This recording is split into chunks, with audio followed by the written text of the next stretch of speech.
'Dhurandhar 2' movie క్లైమాక్స్‌లో హంజా వాళ్ళ ఫ్యామిలీని కలవాలని వాళ్ళ ఇంటి వరకి వెళ్ళినా కూడా తను ఎందుకు కలవలేదు?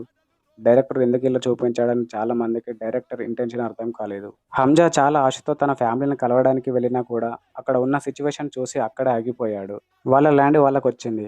అండ్ తను లేకపోయినా వాళ్ళ ఫ్యామిలీ మూవ్ ఆన్ అయిపోయి చాలా హ్యాపీగా ఉన్నారని అర్థమైంది. డైరెక్టర్ ఇక్కడ చాలా తెలివిగా ప్రజెంటేషన్ చేశాడు.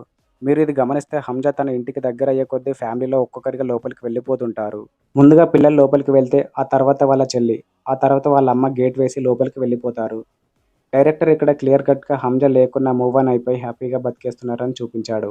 ఇప్పుడు హంజా వెళ్లి జరిగిన స్టోరీ మొదటి నుండి చెప్పి లాస్ట్‌కి వాళ్ళకి ప్రాబ్లమ్ క్రియేట్ చేయడం తప్ప మరేం యూజ్ ఉండదు. ఎందుకంటే జాస్క్రిత్ మిస్ అయిన ఒక ఖైదీ. అండ్ మళ్ళీ ఇప్పుడు వాళ్ళని కలిసినా కూడా మళ్ళీ స్పైగా ఇంకో మిషన్‌కి వెళ్ళాల్సి ఉంటుంది. ఇవన్నీ ప్రాబ్లమ్స్ క్రియేట్ చేయడం ఎందుకు అని తనలో ఉన్న బాధను తానే అణచుకొని అక్కడే ఆగిపోయాడు. 'బలిదాన్ పరమో ధర్మ' అంటే 'sacrifice is the highest duty' అని ఇండియన్ ఆర్మీ మోటో లైన్‌తో సినిమాను ముగించాడు.